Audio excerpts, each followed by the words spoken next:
Have you ever been told you're not good enough? Not by a stranger or a rival or a boss, but by the one person who is supposed to be your biggest champion. For me, that person was my father. He thought he could break me, that he could use his power and his money to grind me down into someone obedience, someone he could control. He sent me to the edge of the world to learn a lesson, to a place he called a failure. He expected me to come crawling back, begging for his forgiveness. But my father made one very, very big mistake. He underestimated me. He didn't know that his punishment was my liberation. He didn't know that the failure he sent me to manage was actually the foundation of my empire. And when he flew in to gloat over my defeat, he was walking into a trap that I had been setting for months. This is the story of how I took everything my father tried to use against me and built a new life, a new reality, right under his nose.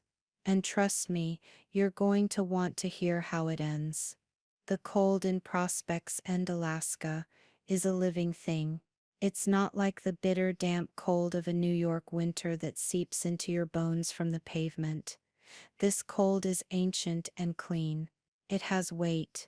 It presses on the windows of the supply outpost, a constant, quiet reminder of where you are, the absolute, beautiful, unforgiving middle of nowhere. I'd been here for 27 days. 27 days of watching the sun make a brief, apologetic arc across the sky before surrendering to the vast, star-dusted darkness. According to my father's calculations, my spirit should have been broken by now. I should be huddled by the wood-burning stove, my manicure ruined, my resolve shattered, composing a tearful email of surrender. He expected me to be on the next flight out, ready to be the dutiful daughter he demanded. He was, as he so often was, completely and utterly wrong. From my office window I could see the whole town. It wasn't much, just a single main street carved out of the wilderness, flanked by sturdy, unpretentious buildings, and dominated by the distant, hulking silhouette of the mine's processing facility against the snow-covered mountains. The failing supply outpost he'd sent me to manage was now the bustling heart of the community. A new shipment of drilling components was being unloaded from a flatbed truck, the men working with an efficiency and purpose that hadn't existed a month ago. Their laughter carried on the crisp air, sharp and clear. They were my men. This was my town. And my father, Marcus Thorne, was flying in next week to check on my progress. The thought sent a thrum of something cold and powerful, something that had nothing to do with the Alaskan winter, through my veins. He wasn't coming to check on me. He was coming for a victory lap. He was coming to see his daughter, broken. What he was going to find instead was the owner of the single most valuable asset his company, Thorne Industries, was currently bleeding itself dry trying to acquire. It had all started, as most of my family's disasters did, over a meal. A perfectly staged, horribly silent dinner in my father's penthouse, overlooking Central Park. The stage was set for an announcement. My father, my mother, and me. And them. Julian Croft and his father, a man whose portfolio was as slick and predatory as the smile he wore. The air was thick with the scent of roasted duck and unspoken contracts. I knew what this was about. It was never just dinner. With my father, everything was a transaction. My father, Marcus, cleared his throat, the sound echoing unnaturally in the cavernous dining room. He placed his fork down with a deliberate click, a signal that the performance was about to begin. "Sierra," he began. His voice smooth, buttery, the one he used when he was about to close a deal he was particularly proud of. "Julian and I, and his father of course, have been discussing the future. The future of our families. The future of our businesses." He smiled, a thin predatory curve of his lips. It wasn't a smile that reached his eyes. His eyes were like chips of granite, cold and assessing. We all feel that a union between our two great families would be beneficial. A merger of assets, you could say.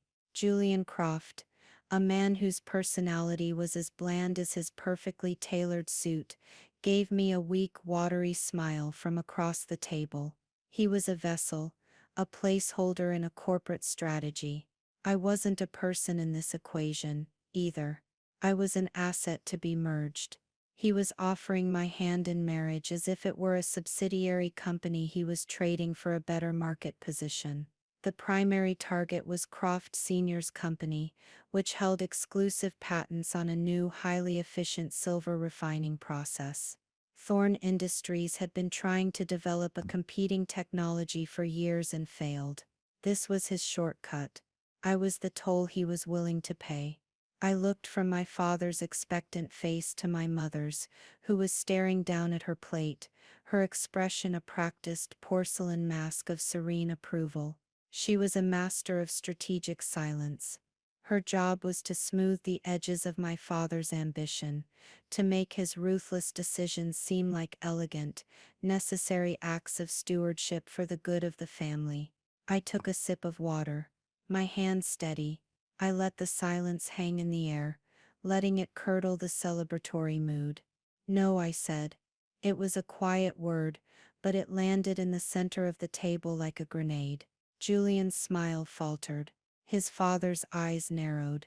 My mother's head snapped up, a tiny crack appearing in her porcelain facade.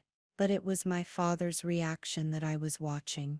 The mask of the charming CEO dropped away, and for a second I saw the raw, furious tyrant beneath. "What did you say?" he asked, his voice dropping to a low, dangerous growl. "I said no," I repeated, my voice clearer this time, firmer. I looked directly at him. "I will not be marrying Julian. I will not be merged." The explosion was immediate. He didn't yell. Not at first. That would have been too crass for the audience. Instead, a deep, crimson flush crept up his neck. "This isn't a request, Sierra. This is a strategic imperative. This is about securing the future of this company. Your future." "My future is not a bargaining chip," I said, standing up. My chair scraped against the marble floor, the sound of violation of the carefully curated peace.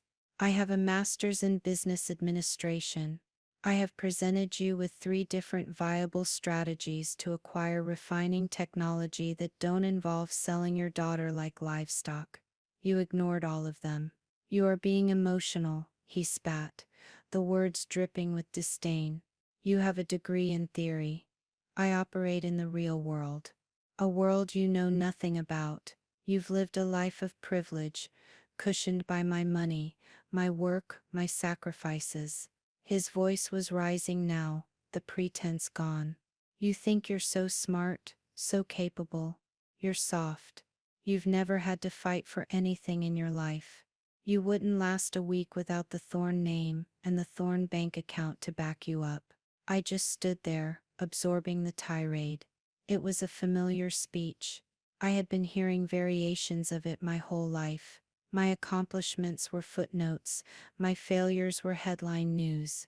My brother Leo, the golden child, was currently failing his way through his 3rd Ivy League major, an achievement my father lauded as finding his passion, all on the family's dime. But my contributions, my insights, my very identity, were dismissed. "Fine," he said, his eyes blazing with a cold fire. "You want to learn about the real world? I'll teach you. I just bought out a small supply company in Alaska. It services a single mine. The whole operation is failing, hemorrhaging money. I was going to write it off as a tax loss. But now it has a new purpose. It's your new home." He leaned back in his chair, a cruel smirk playing on his lips. He was enjoying this, the humiliation, the banishment. "You're going to go up there and manage that outpost. No drivers, no assistants, no expense account. Just a budget that barely covers payroll and a town full of miserable miners. I'll give you 1 month. 1 month in the real world, Sierra. Let's see how your MBA holds up when the pipes freeze and the supply truck doesn't show. When you've had enough of reality, you can call me. You can apologize. And then you will come home and do exactly as you are told. My mother finally spoke, her voice laced with that cloying false concern. Marcus, perhaps this is too harsh. It's not harsh enough, he cut her off. It's a lesson in humility. I looked at him, at the triumph in his eyes, and I felt something inside me shift. It was the last final thread of hope I'd held on to, the foolish childish belief that one day he would see me, really see me, snapping. In its place, something cold and hard and sharp began to form. I didn't cry, I didn't argue, I just gave him a single sharp nod. All right, I said, my voice eerily calm. I'll go.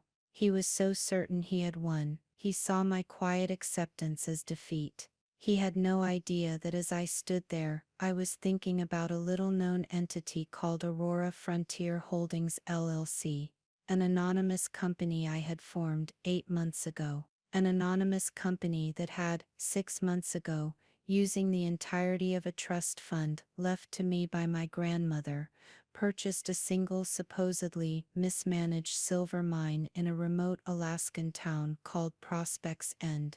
The very same mine his new failing supply outpost was contracted to service. He thought he was sending me to a frozen wasteland to be broken. He had no idea he was sending me to the seat of my own kingdom. The lesson was coming, but he was going to be the one to learn it. The hours after that dinner are a blur of cold fury and jarring clarity. I went back to my apartment, a place my father paid for, another gilded cage I had mistaken for a home, and started to pack. My hands were shaking, not from fear, but from a rage so profound it felt like a physical illness. Every object I touched seemed like a prop from a life that was no longer mine.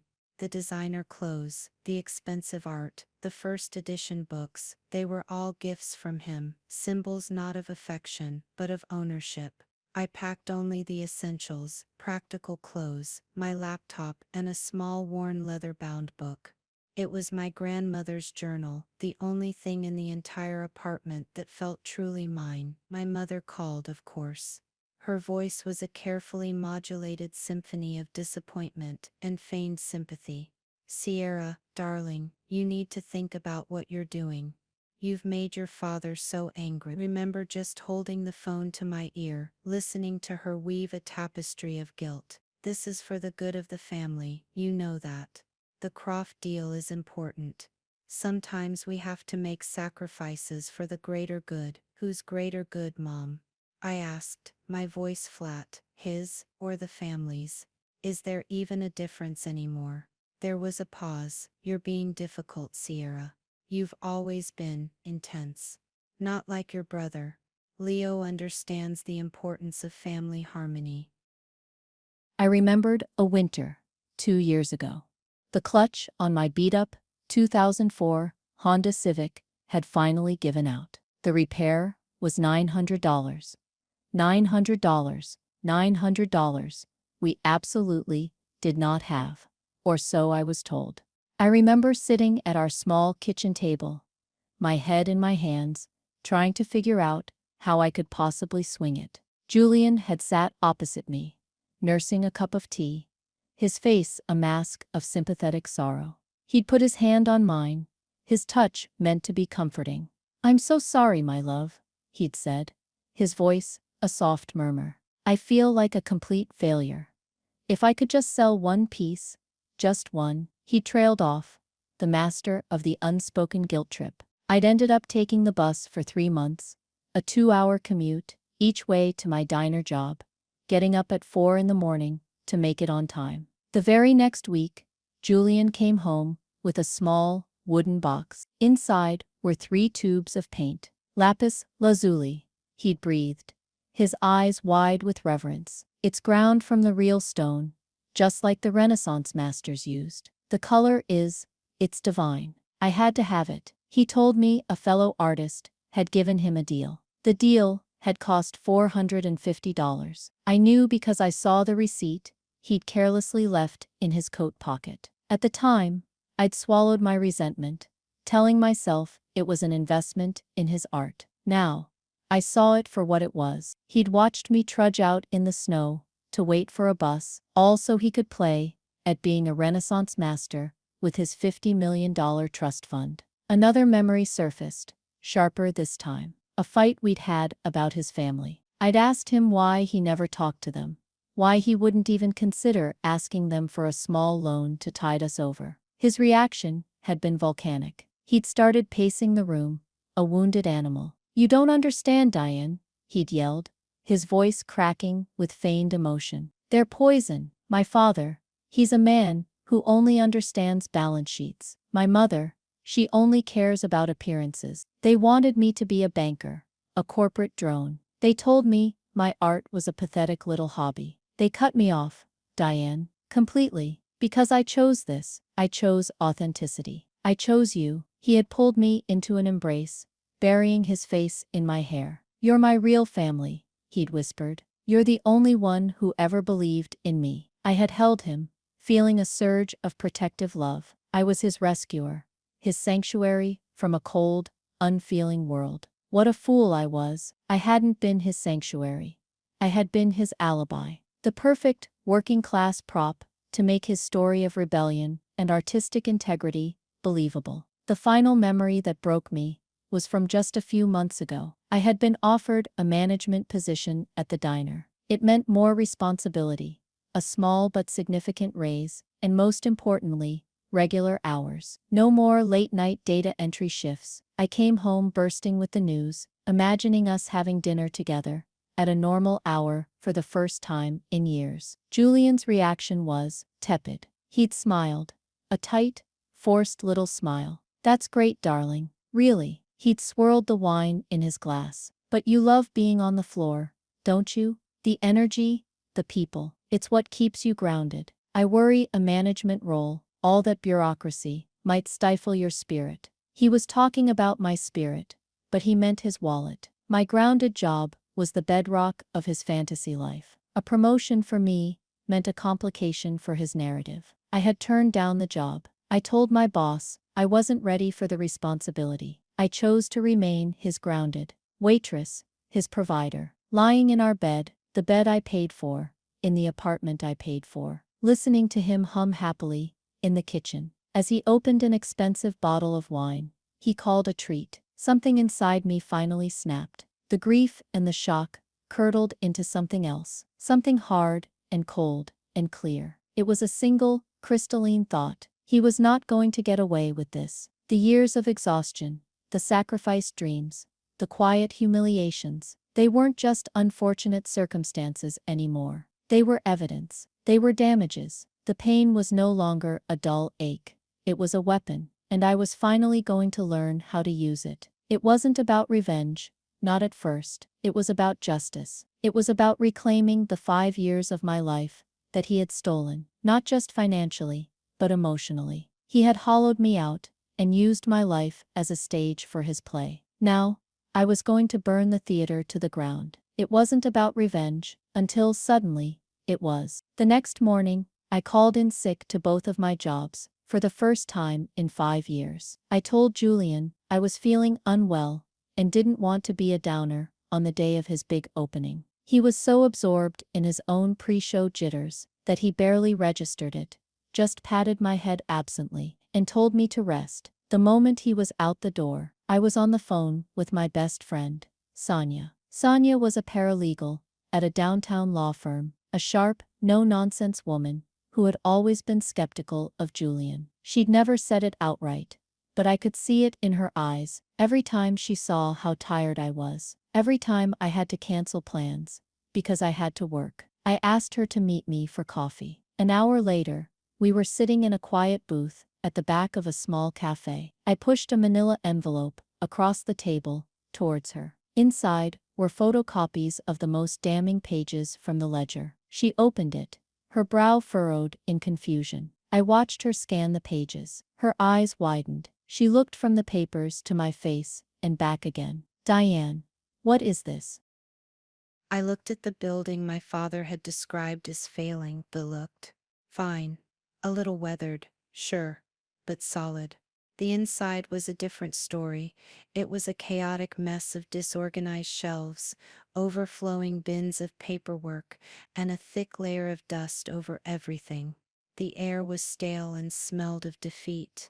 The previous manager, according to Ben, had been a corporate yes man from Anchorage who had run the place into the ground through sheer incompetence and indifference before quitting 2 months ago. So Ben said, leaning against a dusty counter, his arms crossed. What's the plan, New York? Here to count the paper clips until your daddy calls you home.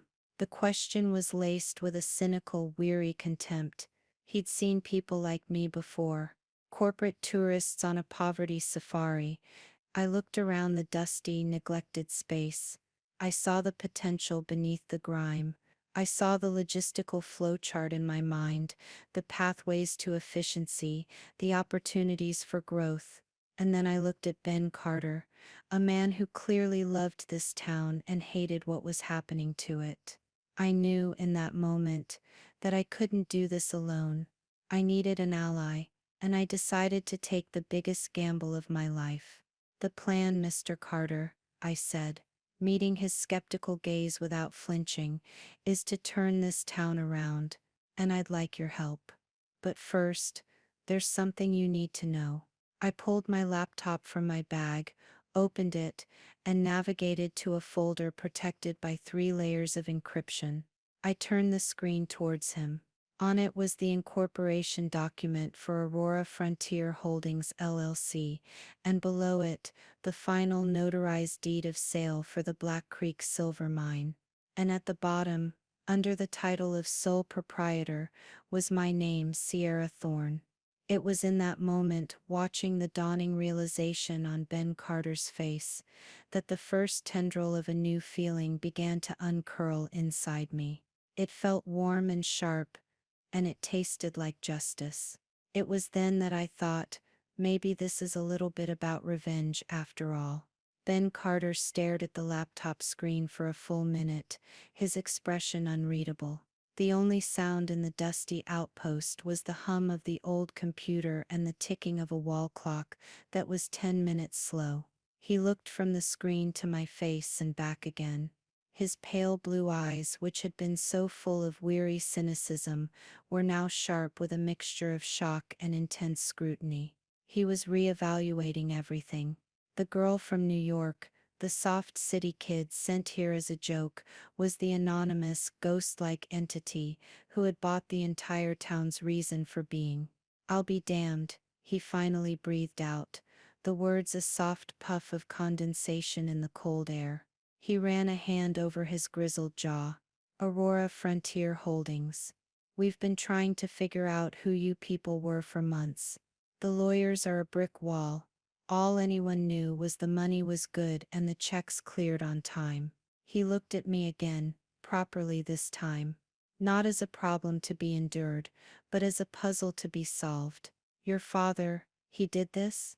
He sent you here, not knowing? He has no idea, I confirmed. He thinks he's punishing me for refusing an arranged marriage. He called this place a failure, and gave me a month to come crawling back to him.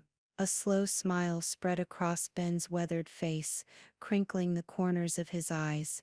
It was the first genuine smile I'd seen from him, and it transformed his entire demeanor. The weariness was gone, replaced by a spark of something that looked a lot like delight. Well, I'll be damned, he repeated, this time with a low chuckle. The man's a legend in the industry. A shark, and he doesn't know his own daughter just bought the bait, the hook, the line, and the whole damn fishing boat. That moment was the beginning of our alliance, an alliance built on a shared secret and a mutual disrespect for the corporate arrogance of men like my father. But to truly earn his trust, I had to understand how this all came to be, and I had to be transparent with him. I explained about my grandmother, Eleanor Thorne. She had been the matriarch of the family, but she was nothing like my mother. Eleanor was steel where my mother was porcelain. She had built a small textile business into a respectable company herself before she married my grandfather. She saw the world in terms of value, not just price, and she saw the same spark in me that my father so readily dismissed. When she passed away, she left me a significant trust, but with a very specific and, in hindsight, prescient stipulation. The trust was locked until my 25th birthday, and its use was to be for an investment in independence, not an inheritance. It was her way of giving me a weapon, a tool to build my own life outside of my father's suffocating control. For years I hadn't touched it. It was my secret escape plan, a parachute I hoped I'd never have to use. Then came the incident with the rare earth minerals supplier. Watching my father sacrifice an innocent man to protect his own ego was the moment I realized I couldn't just hope for the best. I had to prepare for the worst. I started quietly looking for an opportunity, an undervalued asset, something my father would overlook. I hired a private equity research firm, using my own savings, tasking them with finding me a company in the natural resources sector that was fundamentally sound but suffering from poor management. 6 months before the disastrous dinner, they found it. The Black Creek mine in Prospects End. The previous owners, a mid-cap investment group from Seattle, had been bleeding it dry.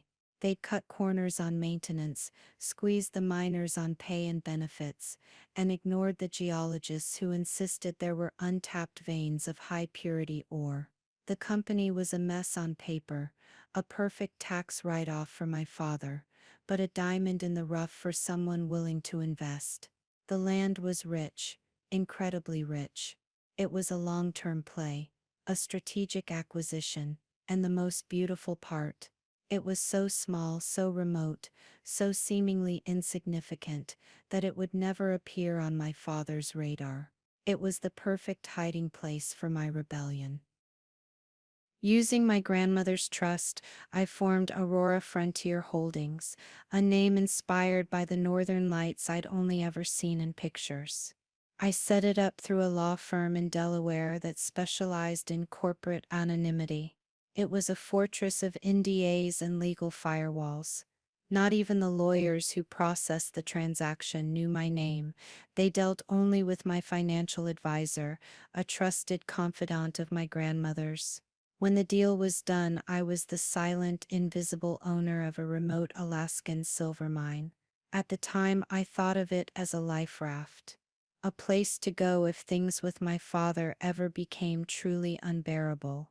I never imagined he would, in his infinite arrogance, personally hand me the keys and send me there himself. I laid all of this out for Ben.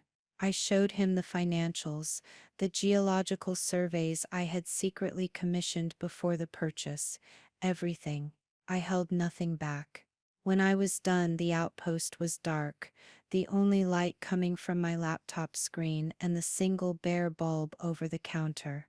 Ben was quiet for a long time, sipping a cup of coffee he'd brewed on a hot plate that looked like it had survived a war. "So the rumors are true," he said finally. "About the new lode. The geologists are calling it the Eleanor vein, after my grandmother," I told him. "The purity is off the charts. It's exactly the kind of silver needed for next generation electronics and solar panels. It's exactly what Thorne Industries needs to compete, especially now that the Croft merger is dead." Ben whistled, a long, low sound of appreciation. "You didn't just buy a mine, girl. You bought the kingmaker." His trust wasn't just given, though. It was solidified by my first act as the true boss. This was where Ben's own story, his own quiet struggle, became intertwined with mine. He mentioned, almost as an aside, that his daughter, who lived in Anchorage, had been diagnosed with a rare autoimmune disorder. The treatments were astronomically expensive, and the previous owners had gutted the employees' health insurance plan, moving them to a high-deductible policy that was practically useless. Ben had been working double shifts, saving every penny, terrified of what the future held. He was loyal to the mine and the men who worked it, but his family was being crushed. It was the quiet desperation of a good man trapped in a bad system. The very next day, I got on the phone with the benefits provider. I didn't just reinstate the old plan, I upgraded it. I chose the best possible PPO plan, with low deductibles and comprehensive coverage for chronic conditions. It cost the company a significant amount of money, an expense that would have given my father an aneurysm. But I saw it differently. It wasn't an expense, it was an investment. An investment in loyalty. An investment in the community. When Ben saw the new plan details, his eyes welled up. He didn't say thank you in words. He didn't have to. He just gave me a firm, solid nod, and I knew in that moment that I had an ally who would walk through fire for me. With Ben at my side, we began the silent takeover of Prospect's End. It wasn't a hostile takeover, it was a revival. We started with the outpost itself. My father had given me a shoestring budget, just enough to fail, but he didn't know I had the entire mine's operational account at my disposal. I used it. We gutted the old dusty interior and modernized it. New inventory systems, new computers, a satellite internet connection that was faster than anything the town had ever had. We restocked the shelves not with the cheapest available goods, but with high-quality supplies and equipment. The outpost, once a symbol of neglect, became a beacon of efficiency and new beginnings. Then we turned our attention to the mine. The failures was a myth created by mismanagement. The machinery was old and prone to breakdowns, and morale was in the gutter. I authorized the purchase of 2 new state-of-the-art tunnel boring machines. I approved a 10% across-the-board wage increase for every single miner. I invested in new safety equipment, better lighting for the tunnels, and heated break rooms. The change in the town was palpable. It happened slowly at first, then all at once. The constant undercurrent of despair that had permeated Prospect's End began to dissipate. The miners walked with a new sense of purpose. Their wives stopped by the outpost just to say hello, bringing fresh baked bread or smoked salmon. The owner of the diner, a gruff woman named Mary, started staying open an extra hour because she had more customers. The town was coming back to life. These weren't just employees, they were my people. Their loyalty wasn't to a paycheck. It was to the anonymous LLC that had for the first time in years treated them with respect. They had no idea their quiet benefactor was the young woman in the parka and snow boots who was sorting invoices in the supply outpost. To them I was just Sierra, the new manager from down south, who was surprisingly good at her job. And that was exactly how I wanted it. The stage was being set. Every new piece of equipment, every new hire, every smile on a local's face, was another nail in my father's coffin. He was about to step into a world he thought he controlled, only to find he was the only one not in on the secret. The days leading up to my father's arrival were a strange mixture of calm purpose and electric anticipation. On the surface, it was business as usual. I spent my days at the supply outpost, coordinating logistics with Ben, managing payroll, and making sure the new equipment arriving on the weekly barge was processed correctly. But underneath the mundane tasks, the secret war was escalating. The first salvos were fired not from Alaska, but from the gleaming corporate towers of New York City. They came in the form of emails, addressed to the anonymous legal firm representing Aurora Frontier Holdings. The first one was from a junior acquisitions analyst at Thorne Industries. It was polite, standard corporate boilerplate, expressing a preliminary interest in securing a long-term supply contract for high-grade silver. My lawyer, following my explicit instructions, sent back a one-sentence reply. Aurora Frontier Holdings is not seeking new partners at this time. A week later, a second email arrived. This one was from a vice president of global procurement. The tone was more insistent, the offer more specific and significantly more generous. They were prepared to pay 15% above market rate for exclusive rights to our entire output. It was a phenomenal offer, one that the old owners would have wept with joy to receive. Again, the response was a polite, clinical stonewall. Thank you for your interest. Our position has not changed. I pictured the frustration building in my father's office. He was a man who believed every problem could be solved by applying a sufficient amount of money or pressure. The idea that someone, some unknown entity, could simply say no to him was anathema. It wasn't in his vocabulary. He would be pacing his office, the vein in his temple throbbing, demanding to know who these people were, who had the audacity to refuse his money. Ben would come into the outpost in the evenings, a thermos of coffee in hand, and I'd show him the latest email exchange. He'd read them, a slow grin spreading across his face. You're driving him crazy, he'd say, shaking his head in admiration. He's trying to kick down a door, and he doesn't even know you're the one on the other side, holding it shut. It was more than just holding it shut. We were actively building our fortress. The revival of Prospect's End was my primary defense. The town was transforming before my eyes. We used the mine's profits to fund a new generator, ensuring the town had reliable power for the first time in a decade. We brought in a new doctor for the clinic, a young woman tired of city life who was thrilled at the opportunity. I saw her talking to Ben's wife one afternoon outside the general store, and the look of relief on Mrs. Carter's face was worth more than any contract Thorn Industries could offer. These actions created a fierce, almost fanatical loyalty. The people of Prospect's End weren't just employees anymore. They were co-conspirators. They knew something big was happening. They didn't know the specifics.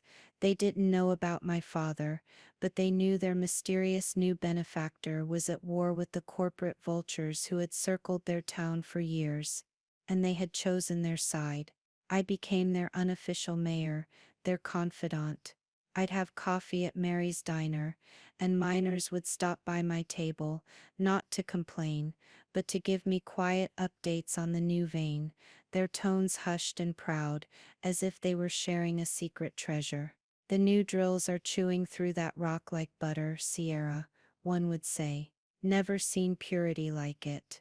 This created a delicious, sustained sense of dramatic irony that I savored every single day. My father, the master strategist, was completely blind.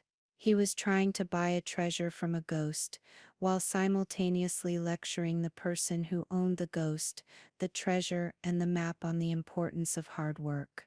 Of course, some people would ask, why did I drag it out? Why not just call him after the first week and tell him? Why not deliver the killing blow from a distance? But my internal logic, while perhaps debatable to an outsider, was crystal clear to me. It wasn't enough for him to lose the deal. That was just business.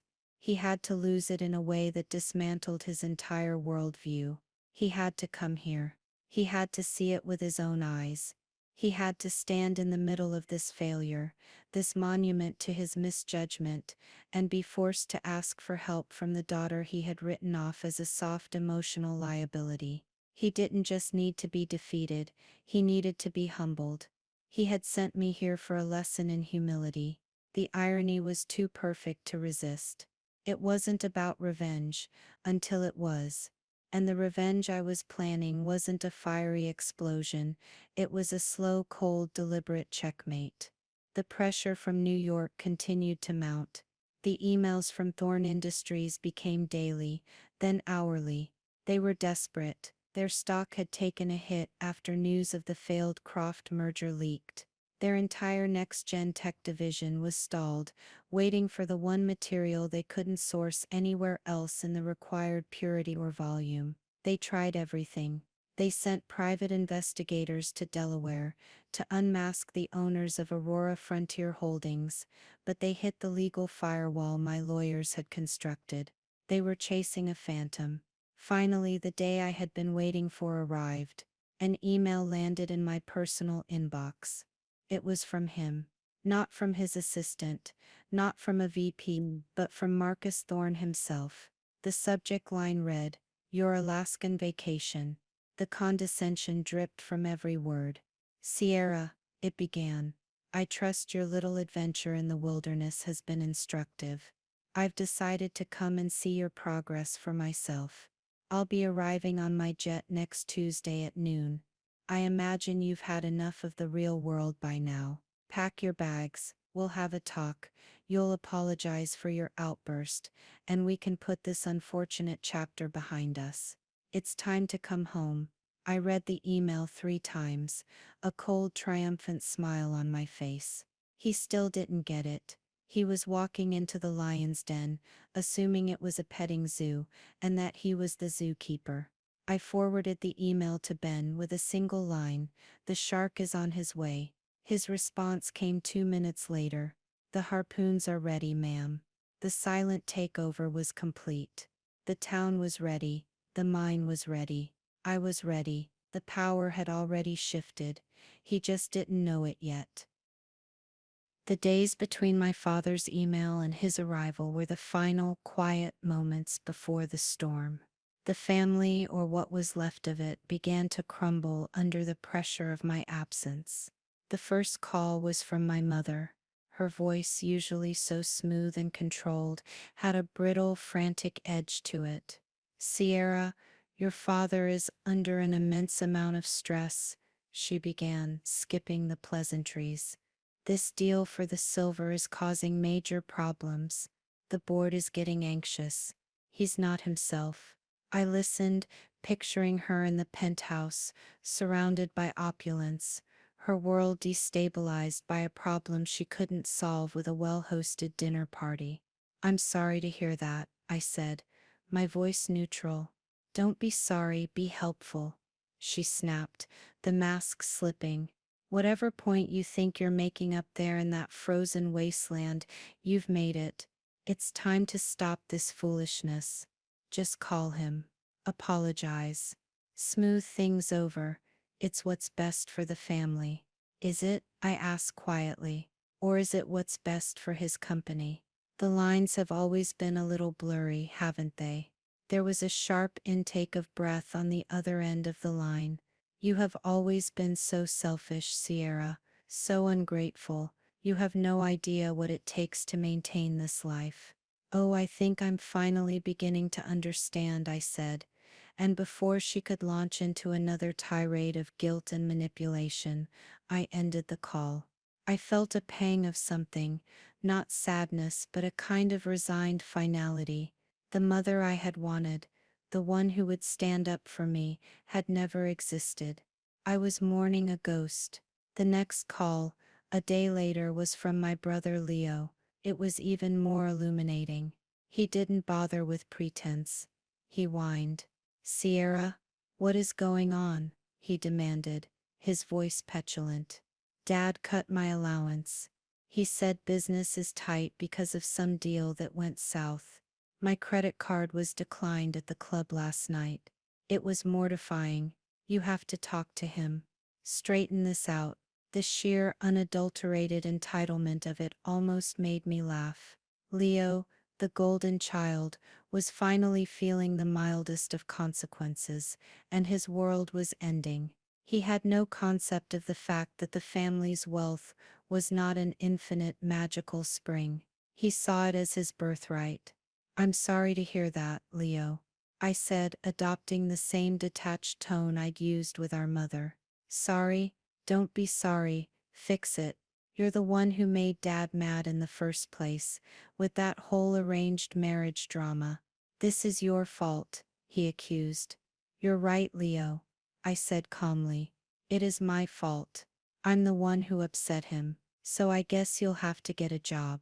The stunned silence on the other end of the phone was one of the most satisfying sounds I had ever heard. I hung up, feeling lighter than I had in years. The chains of familial obligation, the weight of their expectations and their endless needs, were dissolving one by one. I was no longer the family scapegoat, the quiet fixer of problems. I was a sovereign nation, and they had just discovered I had closed my borders. This metaphorical family exodus was a crucial part of the power shift. My father's control was predicated on the idea of the family unit, a system he commanded. But the unit was breaking apart. My mother's manipulations no longer worked, and my brother's entitled demands were met with silence. Their power over me was an illusion, and it was evaporating. This, I knew, was what prompted my father's final desperate move. His email wasn't just condescending, it was a Hail Mary pass. He couldn't control the anonymous LLC with money or threats, so he was falling back on the one asset he believed he still controlled completely. His trip to Alaska wasn't just a victory lap, it was a desperate attempt to reassert his patriarchal authority, to put me back in my box. He was coming to Prospect's End to retrieve a possession he thought was his. The day of his arrival was bright and bitterly cold. The sky was a vast, unforgiving blue. The whole town was humming with a quiet, nervous energy. They didn't know the identity of our visitor, only that he was a potential investor from New York, and that it was very important to me that he get a clear, unvarnished look at our operations. Ben had spread the word. No one was to be deferential. No one was to act impressed. Just do your jobs, he told them. Be proud. Look him in the eye. I stood on the tarmac of the tiny airstrip, the same one I'd landed on a month before, a lifetime ago. I wasn't the same person who had stepped off that small commuter plane. My city clothes were gone, replaced by insulated Carhartt pants, a warm flannel shirt, and sturdy snow-caked boots. My hands weren't manicured, they were calloused from work. I felt solid, grounded, a part of the landscape. I heard the whine of the jet engines before I saw it. His jet, a gleaming silver Gulfstream, that was an obscene monument to wealth and power against the stark wilderness. It touched down as gracefully as a predator, taxiing to a stop not 50 feet from where I stood. The door opened, and the stairs descended. And then he appeared, silhouetted in the doorway. Marcus Thorne. He was dressed in a tailored cashmere overcoat, his expensive leather shoes completely unsuitable for the packed snow and ice. He scanned the scene, his eyes flicking past me dismissively, clearly looking for a driver or a welcoming committee. When he finally registered that it was just me, a faint look of annoyance crossed his face. He descended the stairs, his face a mask of paternalistic concern. "Sierra," he said, his voice booming with false warmth. "There you are, good God, look at this place. It's even more depressing than I imagined." He glanced around at the vast silent landscape. "Well, you've had your little tantrum. You've proven you can play pioneer woman. I'm impressed, truly. Now let's go. The jet is warm, and there's a bottle of champagne on ice. It's time to come home." He reached out to take my arm, to lead me back to his world, back to his control. I didn't move, I just stood there and looked at him. "I'm not going anywhere," I said, my voice calm and even, "and you and I have a meeting to get to." He stopped, genuinely confused. "A meeting? What are you talking about?" "I'm here to get you. Thorne Industries has an 11 o'clock meeting with the owner of Aurora Frontier Holdings," I said, checking my watch. "You're right on time. We should head to the office." I turned and started walking toward Ben's waiting pickup truck, not looking back to see if he was following. I knew he would. His curiosity and his greed would be more powerful than his pride. For a moment at least, the power had shifted. The board was set, and the king had just walked right into my trap. My father followed me to the truck in stunned silence, his expensive shoes crunching awkwardly on the icy ground. The mask of the magnanimous father had been replaced by a look of profound confusion. He was a man who was never confused, a man who always controlled the narrative. I could almost see the gears turning in his head, trying to process this new, unexpected data point. He climbed into the passenger seat of Ben's truck, his cashmere coat looking absurdly out of place against the cracked vinyl of the seat. Ben was in the driver's seat. He gave my father a brief, polite nod, his eyes betraying nothing. "Mr. Thorne," he said, his voice a low, neutral rumble. "You're the mine manager," my father stated, not as a question but as an assertion of fact. He was trying to regain his footing, to place people back into the neat boxes he had for them in his mind. "That's right," Ben said, putting the truck in gear. Ben Carter. The drive into town was thick with a tension that was almost palpable. My father stared out the window, his jaw tight. He was seeing prospects end for the first time, and it was not the desolate, broken-down camp he had imagined. He saw the newly paved stretch of Main Street. He saw the freshly painted facade of the diner, with a help wanted sign in the window. He saw miners in new, clean safety gear walking with purpose. He saw life. He saw progress. He saw investment. He saw everything that shouldn't be here. "What the hell is going on here?" he finally muttered, more to himself than to us. "I thought this place was on its last legs." "Things change," I said simply from the back seat. We pulled up to the supply outpost. From the outside it was the same weathered building, but when I pushed open the door and he stepped inside, he stopped dead.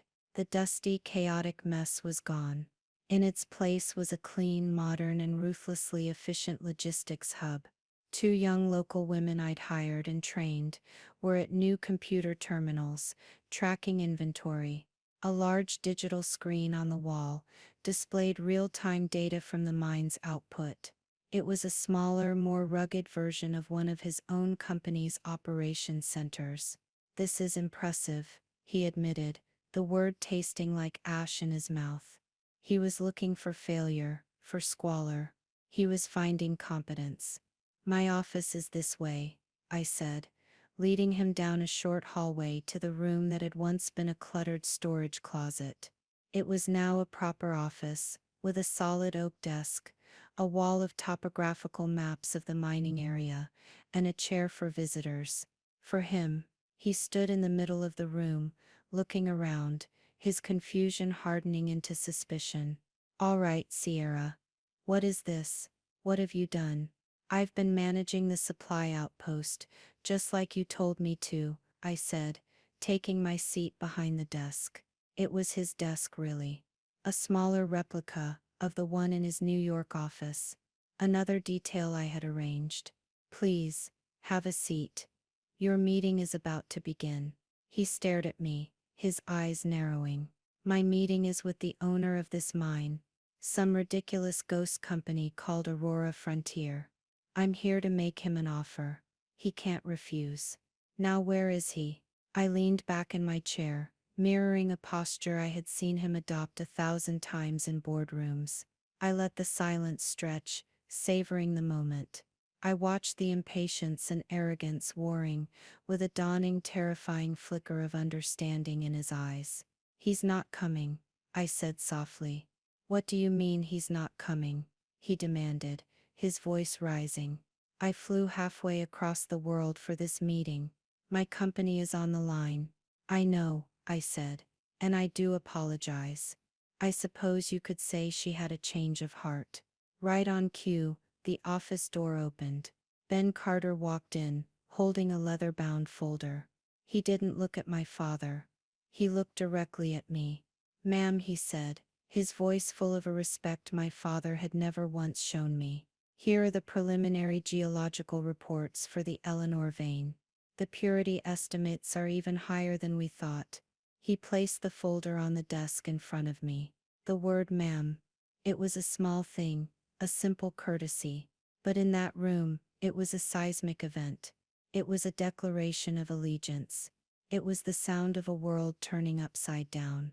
My father's face went pale. He looked from Ben's deferential posture to my calm expression, to the official-looking report on the desk. He looked at me, truly looked at me, and for the first time he didn't see his daughter. He saw his adversary. The blood drained from his face, leaving it a sickly gray color. The realization hit him, not like a wave, but like a physical blow. You, he whispered, the word barely audible. Aurora Frontier, it's you. I gave him a small, tight smile. Hello, father. Welcome to my town. Welcome to my mine. Now about that offer you couldn't refuse. I'm afraid I'm going to have to refuse it. The bravado, the anger, the arrogance, it all drained out of him at once, leaving behind a hollow, desperate man. Sierra, you don't understand. The company needs that silver. We're over-leveraged. The stock, if we can't announce a secure supply chain. I understand perfectly, I interrupted. My voice is cold and clear as the Alaskan air. I understand that you built an empire on the belief that you were the smartest person in every room. I understand that you saw me as an emotional liability, a disappointment to be managed. You sent me here to teach me a lesson about the real world, to break my spirit so I would be an obedient little girl and marry a man I despised to save your company. I stood up and walked to the window, looking out at the town that was thriving under my leadership. You wanted me to learn about value. Well, I have. I've learned that the value of this town, of these people, is more than just numbers on a spreadsheet. I have learned that my own value is not determined by your approval. I turned back to face him. He looked smaller now, diminished, sitting in the visitor's chair in my office. There will be no contract with Thorn Industries, I said. The words precise and final. Aurora Frontier Holdings will be selling its silver on the open market. I believe your competitors in Germany and Japan have already expressed a great deal of interest. The bidding is expected to be quite spirited. You can't, he stammered. This will ruin me. This will ruin the family. You did this, I said. My voice quiet but unyielding. Your arrogance, your blindness, your refusal to listen to anyone but the sound of your own voice.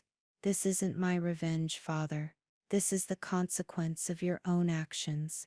You just happened to send me to the one place on Earth where I could hand you the bill.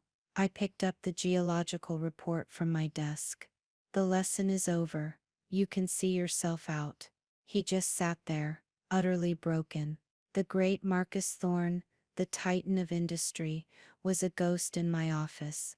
He had flown to the edge of the world for a victory lap, and had found only his own ruin, orchestrated by the one person he never ever saw coming. He left without another word. I watched from the window as he walked, slumped and defeated, back to Ben's truck. He didn't look like a titan of industry anymore. He just looked like an old man who had lost everything. The gleaming Gulfstream jet took off 20 minutes later, a silver scar against the blue sky, and then it was gone. The silence it left behind was the most profound peace I had ever known. So here I am. It's been 6 months since that day. I'm still in Prospect's End. This isn't my place of exile anymore. It's my home. I am still the sole proprietor of Aurora Frontier Holdings, but I am no longer just Sierra Thorne, the rebellious daughter. Here I'm just Sierra, the woman who brought the town back from the brink. The mine is more profitable than I ever could have imagined. We did sell the silver on the open market. The bidding war was, as I predicted, intense. It made headlines in the financial papers, not because of the price, but because of the shocking absence of Thorn Industries from the winners list.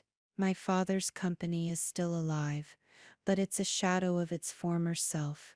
He had to sell off 2 major divisions to cover his losses. His reputation, the thing he valued more than anything, is in tatters. He is no longer the smartest man in every room. He's the man who was outmaneuvered by his own daughter. I hear he and my mother are still together, living a much quieter life. He's never tried to contact me again. My brother Leo, on the other hand, did call, about a month ago. He wasn't whining, he was different. He told me he'd dropped out of school and gotten a job. A real job, bussing tables at a restaurant. He said it was the hardest thing he'd ever done. And then he said something that shocked me. He said, "I think I get it now, Sierra." A little bit. It wasn't an apology, not really. But it was a start. Maybe there's hope for him yet. As for me, I'm happy. Truly happy. Ben Carter is my right-hand man, my most trusted advisor and my dearest friend. His daughter got the surgery she needed, and she's doing well. He tells me every day that what I did here was about more than just a mine. It was about giving people back their dignity. And that's the real moral of this story, isn't it? My father wanted to teach me a lesson about the real world, a world of power and money and ruthless calculation. But he was the one who got an education. He thought the world was a chessboard where he was the only player. He never understood that respect is a more valuable currency than money, and that loyalty can't be bought, it has to be earned. He tried to put me in a cage, but all he did was show me that I had wings. He thought he was exiling me to a failure, but he gave me the keys to my own success. It was never about the revenge, not really. It was about proving that my worth was inherent. It was mine. It had never ever been his to give or take away. He sent me to the middle of nowhere to find myself, and to my own surprise and to his eternal regret, I did. And that's my story. It was a long and difficult road, but I wouldn't change a thing. Now I'm curious to hear what you all think. Was I right to take it as far as I did, or do you think there was another way? Let me know your thoughts in the comments section below. I read every single one, and if you've ever had a moment where you had to stand up and fight for your own worth, I would be honored to read your story too.